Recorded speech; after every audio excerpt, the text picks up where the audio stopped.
সেই ছোট থেকে পড়ে আসছি early to bed early to rise, কিন্তু কি জানো তো কথাটার সঙ্গে না আজ পর্যন্ত ঠিক রিলেট করতে পারলাম না।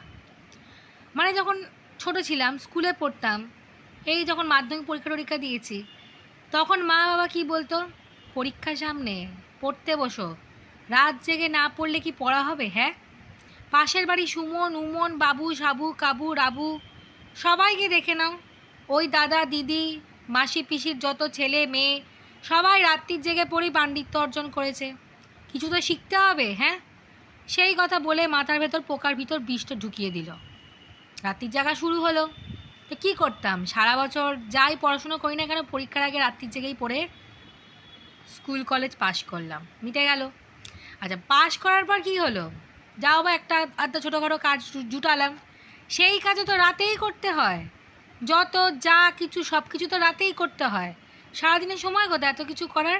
হ্যাঁ, তো সারাদিন যদি সময় না পাই, তো এই কথাটা যদি মানে ছোটো থেকে যদি বইতে শুধু নামেই তো পড়লাম, বলো তো, হ্যাঁ, পড়ে লাভ কি কিছু হলো? হলো না তো।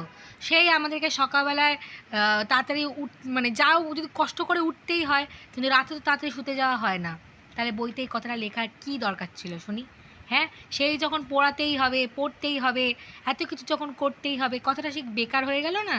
মানে কী বলবো, মাঝে মাঝে না সত্যিই ভাবি যে যাই লেখা থাক সব কিছু না সত্যি না, বিরক্ত। সকালবেলায় ওই ওঠার কথা যে কে বলেছিল মাইরি, কে জানে। মানে আমি মাঝে মাঝে ভাবি যে সকালবেলা না উঠলে কী কী আমাদের লাভ হয় ভাবো। সকালবেলা দেরি করে যত উঠি তত আমাদের একবেলা কম খেতে হয়, মানে অনেক কত টাকা সাশ্রয়। দ্বিতীয়ত এটা ভাবো, যত দেরিতে উঠি তত লোকের কথা কম শুনতে হয়। তৃতীয়ত, যখন হচ্ছে যত দেরিতে আমরা উঠি তাতে কি হয়, অনেক বেশি এনার্জি থাকে। মানে এই যে রাত্রির জেগে যাই, পড়ি, কাজ করি, নেট ঘাঁটি, মোবাইল ঘাঁটি, যাই করি, একটা ক্লান্তি তো আসে। হ্যাঁ, সেগুলো তো মেটাতে হবে। ঘুমও তো একটা খাবার, সবাই বলে, মানে ছোটো থেকে বাবা মারা এটাই শুনিয়েছি। মানে কী বলবো, এই কথাটা আর বলবো না এবার থেকে কাউকে।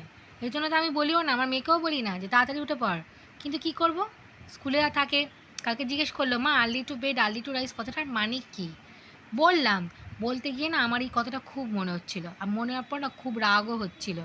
আরে ভাই, কে বলেছিল রে এই কথাটা লিখতে? অসহ্য একেবারে, বুঝ।